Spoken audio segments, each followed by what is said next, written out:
Hello friends, welcome to our YouTube channel target Sarkari नौकरी।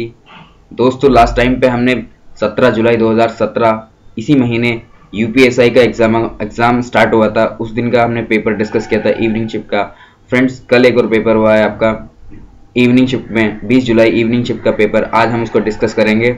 उसमें किस तरह के क्वेश्चन आए, हर सेक्शन से हम कुछ क्वेश्चन हमें याद हैं, उन क्वेश्चंस को एज इट इज़ हमने जो है यहाँ रखा है, उन्हीं को डिस्कस करेंगे और आप यहाँ से देख पाएंगे और समझ पाएंगे कि क्वेश्चंस का लेवल क्या है, पेपर कितना टफ है, कितना आसान आपको लग रहा है, वो क्वेश्चंस देखने के बाद ही पता चलेगा। फ्रेंड्स, मेरा चैनल को अभी आपने सब्सक्राइब नहीं किया है तो पहले सब्सक्राइब कर लें ताकि नए वीडियो के अपडेट्स आपको तुरंत मिलें। आइए स्टार्ट करते हैं। उत्तर प्रदेश पुलिस परीक्षा सब इंस्पेक्टर की जो अभी चल रही है, तो उसकी 20 जुलाई 2017 यानी कि कल, और कल जो पेपर हुआ था आपका इवनिंग शिफ्ट में, थर्ड शिफ्ट में, वो परीक्षा का पेपर जो हम आज डिस्कस कर रहे हैं। तो 400 नंबर की परीक्षा, जैसा आपको पता ही है, समय 2 घंटे दिया गया है इसके लिए। 120 मिनट में आपको 160 सवाल करने हैं और हर सेक्शन के लिए आपको 100 मार्क्स जो है अलॉट किए गए हैं। इसमें जो है 4 सेक्शन, सामान्य हिंदी है, लास्ट में देख रहा हूँ सामान्य हिंदी, मूल विधि, संविधान, संख्यात्मक मान एवं मानसिक योग्यता, मानसिक अभिरुचि परीक्षा, बुद्धि लब्धि परीक्षा। तो इन चारों सेक्शन के हम किस तरह के क्वेश्चन आज पूछे गए थे कल के पेपर में, वो सब हम डिस्कस करेंगे। तो पहले हम यहाँ हिंदी, सामान्य हिंदी और मूल विधि, संविधान के क्वेश्चन डिस्कस करेंगे फ्रेंड्स इस पार्ट में हम। उसके बाद में हम मैथ्स के और रीजनिंग के जो पूछे गए हैं उनको भी डिस्कस करेंगे। शुरू करते हैं। फिर यहाँ सामान्य हिंदी पहले हम ले रहे हैं, इसको डिस्कस करते हैं। इसमें किस तरह के क्वेश्चन आए थे ये फ्रेंड्स, ये वही क्वेश्चन है जो कल के इवनिंग शिफ्ट में यानी थर्ड शिफ्ट में क्वेश्चन पूछे गए, ठीक वैसे ही क्वेश्चन हैं जैसे कि उसमें लिखे हुए थे। थोड़ा बहुत इधर उधर ऑप्शंस के अलग अलग हो सकते हैं आपके, लेकिन क्वेश्चंस वही रखने की मैंने कोशिश की है। उनसे ऐसा भी नहीं कि बिल्कुल अलग होंगे क्वेश्चन। तो पहला क्वेश्चन है, मैं पत्र लिख रहा था, वाक्य में कौन सा भूतकाल है? तो इसमें ये बताना है आसन्न भूतकाल है, पूर्ण भूतकाल है, अपूर्ण भूतकाल है या संदिग्ध भूतकाल है। मैं पत्र लिख रहा था, इसमें आपका भूतकाल होगा अपूर्ण भूतकाल। इसमें ऐसी क्रियाएं या फिर ऐसी वर्ब जिनका ये तो पता लगता है कि वो पास्ट में यानी भूतकाल में शुरू हुई हों, लेकिन ये कंफर्म नहीं हो पाता है कि वो कब कंप्लीट होने वाली हैं, कब पूरी होने वाली होती हैं। तो ये पता करना मुश्किल होता है, तो इनकी समाप्ति का ही नहीं पता होता कि कब ये पूर्ण होने वाली है, तो इनको अपूर्ण भूतकाल में रखा जाता है।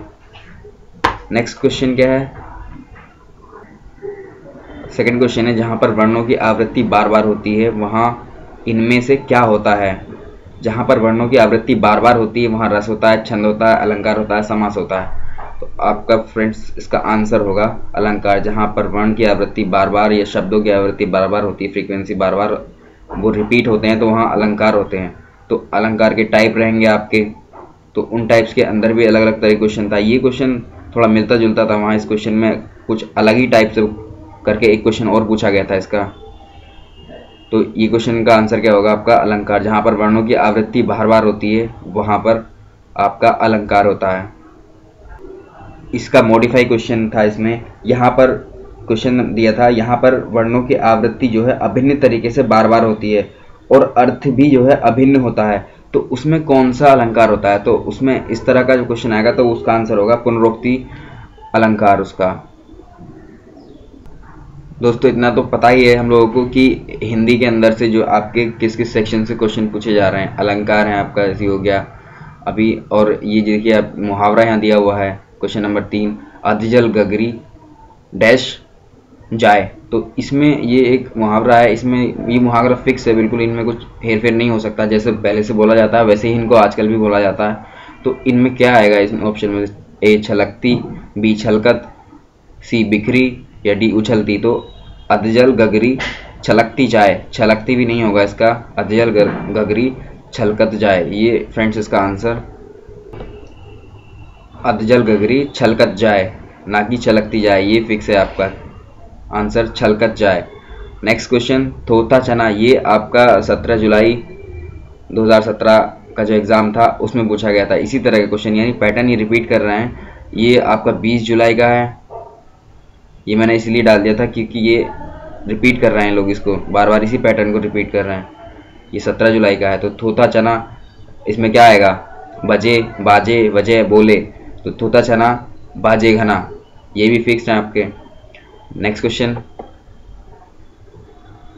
क्वेश्चन है उड़ती चिड़िया के पंख गिनना। ये मुहावरा दिया गया है, इसका जो है आपको अर्थ बताना है। उड़ती चिड़िया के पंख गिनना का मतलब मन की बात जानना या विशेष जानकारी प्राप्त कर लेना, अपने वश में करना या कोई नहीं। इनमें से चारों में से बताना है आपको कि उड़ती चिड़िया के पंख गिनना का मतलब क्या होता है। तो आपका इसका आंसर होगा विशेष जानकारी प्राप्त कर लेना। उड़ती चिड़िया के पंख गिनने का मतलब, अब इसमें आप कंफ्यूज हो सकते हैं, इसका मीनिंग है विशेष जानकारी को प्राप्त कर लेना ही। आपको लग रहा होगा कि इसका आंसर मन की बात जानना होगा, लेकिन मन की बात जानना जो है आपका, जैसे एक और मुहावरा है उड़ती चिड़िया पहचानना। उड़ती चिड़िया पहचानने का जो मीनिंग है वो है मन की बात जानना, और उड़ती चिड़िया के पंख गिनना होगा विशेष जानकारी को प्राप्त कर लेना। डिफरेंस है, इसमें कंफ्यूज नहीं होना। तो नेक्स्ट क्वेश्चन है नागार्जुन के लेखक कौन है आपके। नागार्जुन के लेखक का नाम बताना है। वैद्यनाथ मिश्रा, वैदंत मिश्र या वैद्यनाथ मिश्र, मोहन राकेश। तीन ऑप्शन तो बिल्कुल इसमें सिमिलर ही हैं, तो इसका आंसर है वैद्यनाथ मिश्र। वैद्यनाथ मिश्र की ये जो है रचना है नागार्जुन। अगला क्वेश्चन है भगवती चरण वर्मा की पुस्तक कौन सी है। मैला आंचल, आधे अधूरे, चित्रलेखा। इनमें से बताना है कि भगवती चरण ने कौन सी पुस्तक इसमें से लिखी है। तो आपका आंसर इसका है चित्रलेखा। चित्रलेखा जो है भगवती चरण वर्मा द्वारा लिखा गया ये उपन्यास है एक।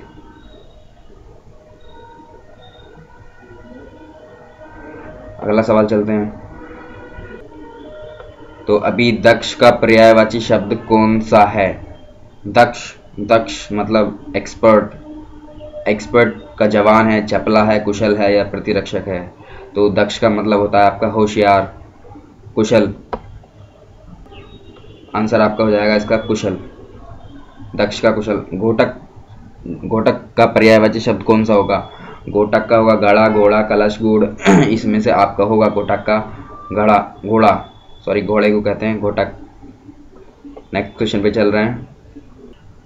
अगला क्वेश्चन है निरक्षर शब्द का जो है विलोम शब्द हमें बताना है। निरक्षर विलोम इसका उल्टा बताना है। निरक्षर पहले में दिया हुआ अनपढ़, अनपढ़ तो इसका हो गया पर्यायवाची। साक्षर, साक्षर यानी पढ़ा लिखा। इसका आंसर हो जाएगा साक्षर। अगला क्वेश्चन है प्रजा का बहुवचन बताना है आपको। प्रजा का यहाँ पर बहुवचन बताना है, तो इसका बहुवचन होगा आपका प्रजाजन। आपके हिसाब से डिफरेंट हो सकते हैं ऑप्शन, तो आप चेक कर लीजिएगा। मेरा मतलब यहाँ से बताने का यही क्वेश्चन किस तरह के आए हैं, तो प्लीज़ आप जो है आंसर अपने हिसाब से करिए, बुक देखिए, कुछ भी करिए, लेकिन क्वेश्चंस किस तरह के पूछे जा रहे हैं आप पैटर्न पे ध्यान दीजिए बस, ठीक। नेक्स्ट क्वेश्चन पे चल रहे हैं। राजा का पर्यायवाची क्या होगा। तो राजा का पर्यायवाची आपका इसमें है मूक, नृप, प्रजा, ये कोई नहीं। राजा का पर्यायवाची है नृप। नृप आपका इसका पर्यायवाची होगा। रात काली अंधेरी है, इस वाक्य में जो है विशेष्य बताना है क्या होगा। रात काली अंधेरी है, विशेष्य वो होंगे जो किसी वर्ड की विशेषता बता रहे होंगे। तो यहाँ किसकी विशेषता बताई जा रही है, यहाँ रात के ऊपर बात चल रही है, तो ये होगा रात, इसका विशेष्य हो जाएगा आपका। अगला सवाल, पगड़ी का बहुवचन बताना है आपको। पगड़ी का बहुवचन आपका होगा पगड़ियाँ। पगड़ियाँ इसका बहुवचन होगा। दोस्तों तो कल के जो पेपर हुआ था आपका 20 जुलाई को, उसका इवनिंग शिफ्ट का, तो हिंदी के हमारे पास इतने ही क्वेश्चंस अवेलेबल हैं, तो आप इससे आइडिया लगा सकते हैं कि अभी 14 या 15 क्वेश्चन इस तरह के हैं। तो 2.5 नंबर का एक क्वेश्चन है आपका, तो लगभग आप 50%, अगर इसको 6 क्वेश्चन और आपको मिल जाएं, 6 क्वेश्चन में अभी आपका गद्य आता है, यानी पैसेज एक आएगा। पैसेज में आपके 4 क्वेश्चन लगभग रहेंगे, 3 से 4 क्वेश्चन पैसेज में दे रहे हैं वो लोग, तो वहाँ से आप 10 नंबर का मतलब और हो जाएगा। तो ये देखिए 20% लगभग 50% लगभग ये पेपर हमको मालूम है, तो आप इससे आइडिया लगा सकते हैं कि किस तरह के सवाल आ रहे हैं वहाँ पर। तो इस तरह से आप इसकी प्रिपरेशन कर सकते हैं। जो 17 जुलाई को पेपर हुआ था उसका पैटर्न भी लगभग सेम ही था, बस यहाँ बहुवचन पगड़ी का पूछा तो वहाँ किसी और चीज़ का होगा। यहाँ जैसे क्वेश्चन पूछे पर्यायवाची किसी और का है, तो वहाँ पर्यायवाची किसी और का पूछा होगा। मतलब ये है कि पैटर्न सेम है आपका, पर्यायवाची है, विलोम है, मुहावरे हैं, सब कुछ सेम पैटर्न पे है, आपको बस पढ़ना ही है अब। तो अभी जो नेक्स्ट एग्ज़ाम होने वाले हैं, अभी जैसे लगभग 20 के बाद जो एग्ज़ाम, 25 के बाद जो एग्ज़ाम है, उन लोगों के लिए काफ़ी बेनिफिट होगा इससे, क्योंकि वो इजीली तैयारी कर सकते हैं, उनको आइडिया मिल जाएगा किस तरह से कि पेपर करना है अभी हम लोग को। तो इस सेक्शन में इतना ही रहेगा। और अभी जो है जीके के क्वेश्चन हैं, जीके में क्या पूछा था संविधान, इसमें भी हम कुछ क्वेश्चन ले रहे हैं, देखते हैं उनमें किस तरह का पैटर्न अपनाया गया है, कितने डिफिकल्ट हैं वो क्वेश्चन, अपने लेवल से हाई तो नहीं है ज़्यादा। तो जीके का पोर्शन देख लेते हैं। इस पोर्शन में फ्रेंड इतना ही देखेंगे क्योंकि इतने ही क्वेश्चन अवेलेबल हैं हमारे पास, तो इससे आइडिया मिल जाएगा आपको किस तरह के क्वेश्चन पूछे जा रहे हैं। पैटर्न बिल्कुल रिपीट हो रहा है एकदम, पर्यायवाची हैं, बहुवचन हैं और विशेषण हैं, जितनी भी हिंदी ग्रामर है वो सारी रिपीट हो रही है। और गद्य है, जैसे कि गद्य में 4-5 क्वेश्चन आपको और मिल जाएंगे इसमें, तो आसान हो जाएगा। गद्य को बता नहीं सकते कि किस तरह के आपको गद्य दे दिया होगा, उसमें उसी से छांट के आपको आंसर उसके डालने होंगे। अपने आंसर में 3 से 4 क्वेश्चन उसके रहेंगे।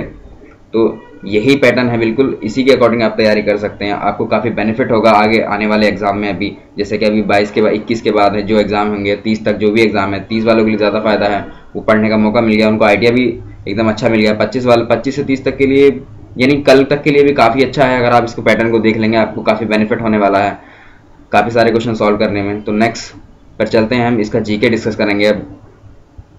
तो इसमें मूल विधि, संविधान और सामान्य ज्ञान के कुछ क्वेश्चन भी हमने उठाए हैं कल के पेपर से, एज इट इज़ जैसे उसमें आए थे, आपके पूछे गए थे पेपर में, तो यहाँ डिस्कस कर लेते हैं उनको भी। लेवल आप पता कर लेंगे आप जब देखेंगे इन क्वेश्चंस को किस तरह के क्वेश्चन आ रहे हैं आपके। तो पहला ही क्वेश्चन देख लेते हैं, एडिशन बैटरी में एनोड पर कौन सा तत्व होता है। एडिशन बैटरी है, उसमें जो एनोड और कैथोड है, तो एनोड पर बताना है कौन सा आपका तत्व होगा। तो इसमें आपका आंसर है निकेल। निकेल होता है उसके एनोड पर। सेकंड क्वेश्चन क्या है, ट्रैकोमा किससे संबंधित बीमारी है। देखिए पहला क्वेश्चन तो आपका लगभग केमिस्ट्री का है या फिजिक्स का, कर लीजिए इसको, फिजिक्स का नहीं कहेंगे, केमिस्ट्री का ही होगा एक। तो फिजिक्स, केमिस्ट्री और ये बायोलॉजी, तीनों में से जो है क्वेश्चन हमारे आ रहे हैं। तो अभी अगला क्वेश्चन क्या है, ट्रैकोमा किससे संबंधित है। ट्रैकोमा एक डिजीज़ है, इसको बताना है किससे संबंधित है। ये जो ट्रैकोमा बीमारी है वो आपकी है नेत्र से, यानी आपकी आंखों से रिलेटेड ये बीमारी है।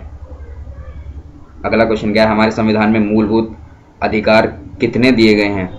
क्वेश्चन आपका जो है संविधान से लिया गया है, हमारे संविधान में मूलभूत फंडामेंटल राइट्स कितने हैं। तो फंडामेंटल राइट आपके हैं 6, number of fundamental rights are 6। 6 fundamental right आपके होंगे, आंसर है बी। तो अगर ऐसे ही पूछ ले तो आपके फंडामेंटल ड्यूटीज़ कितनी होंगी, यानी मूल कर्तव्य आपके कितने हैं, 11। पहले 10 थे लेकिन अब जो है 11 कर दिए गए, ठीक। तो ऑप्शन में 10 भी मिल जाएगा आपको। तो ये कितने हो गए आपके, 11 हो जाएंगे। आपका फंडामेंटल राइट का हो जाएगा 6 आंसर। फ्रेंड्स अगला क्वेश्चन देखते हैं, राज्य के नीति निदेशक तत्वों का क्या महत्व है। इसमें के ऑप्शन हमारे पास अवेलेबल नहीं थे, तो इसका मेनली पर्पस पूछा था कि क्या पर्पस है राज्य के नीति निदेशक तत्व जो होते हैं, तो इनका मेनली पर्पस क्या होता है, नागरिकों को जागरूक करना ही होता है। तो इस तरह का ये था, आप इसको देख लीजिए एक बार। तो इसके ऑप्शन अवेलेबल नहीं है तो मैं नहीं बताऊंगा इसको। तो इसमें इतना ही बता सकता हूँ कि ये जो है सिटीजन के किसी को भी डेवलपमेंट करने के लिए, उसको अवेयर बनाने के लिए ये जो है नीति निदेशक तत्व आपके बताए गए हैं इंडियन कॉन्स्टिट्यूशन के अंदर। नेक्स्ट है आपका इंडियन कोस्ट गार्ड किसके अधीन है। आपका है इंडियन कोस्ट गार्ड किसके अधीन है, इंडियन नेवी के, इंडियन आर्मी के, इंडियन एयरफोर्स के या रक्षा मंत्रालय के। तो ये आपकी आती है इसके अंडर में, रक्षा मंत्रालय के अधीन होती है, मिनिस्ट्री ऑफ डिफेंस के अंडर में होती है। नेक्स्ट क्वेश्चन, अगला क्वेश्चन आपका आईपीसी से है। ये आईपीसी इस बार जो है बहुत कम ही पूछा जा रहा है, एक या दो क्वेश्चन, मैक्सिमम एक ही क्वेश्चन बस, मिनिमम और मैक्सिमम एक ही क्वेश्चन, या दूसरा बहुत कभी कभी पूछ ले रहा है। तो धारा 124 के अकॉर्डिंग जो है जो कोई बोले गए या लिखे गए शब्दों के द्वारा, संकेतों द्वारा भारत में विधि द्वारा स्थापित सरकार के प्रति घृणा पैदा करने की कोशिश करता है या फिर पैदा करता है। तो ये किससे संबंधित है, किसको डिफाइन कर रहा है इनमें से, बलवा को, राजद्रोह को, सामान्य आशय को या फिर आपराधिक षड्यंत्र को। ये ऑप्शन आपका होगा बी, ये राजद्रोह है। राजद्रोह, राजद्रोह नहीं, राजद्रोह, राजद्रोह आपका सही। ये बहुत इंपॉर्टेंट है, इसमें धाराएं आ सकती हैं, एक या दो कुछ पूछ लेता है, बहुत इजी था। अगला क्वेश्चन, भारत में नदियों के जल को लेकर उत्पन्न हुए विवाद को कौन सुलझाता है। जो डिस्प्यूट होते हैं आपके रिवर रिलेटेड डिस्प्यूट जो होते हैं वो किसके पास जाते हैं, विधानसभा, संसद, राष्ट्रपति। राष्ट्रपति है, गलत लिखा हुआ है यहाँ पे, गवर्नर। तो नदियों का जल जो होगा, ये जितने भी डिस्प्यूट होते हैं इनके मैटर सॉल्यूशन आपके मिलते हैं संसद के अंदर, पार्लियामेंट इसका आंसर होगा, ठीक। तो अब ये नेक्स्ट क्वेश्चन क्या है, मानवाधिकार आयोग के चेयरमैन कौन है इस वक्त। अभी करंट का क्वेश्चन ये पूछ लिया, ये करंट अफेयर का हो गया है क्वेश्चन, ये आपका ज्योग्राफी का हो गया है। तो अभी हमने कॉन्स्टिट्यूशन का देखा था, आईपीसी का देखा था, फिजिक्स का देखा, केमिस्ट्री का देखा था और बायो का देखा था। लगभग सारे सेक्शन यहाँ से टच कर लिए हैं।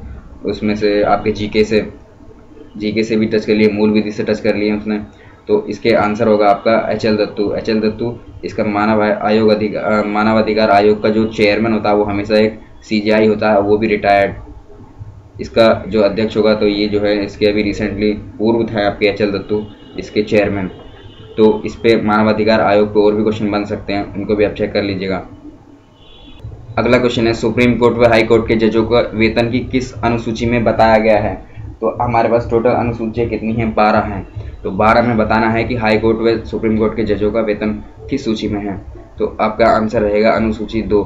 इसमें बताया गया है जितने भी कॉन्स्टिट्यूशनल पोस्ट हैं कि संवैधानिक पद जितने भी हैं उनमें जो है उनको कितना वेतन है, किस तरह से दिया जाना है, कहाँ से मिलेगा उनको।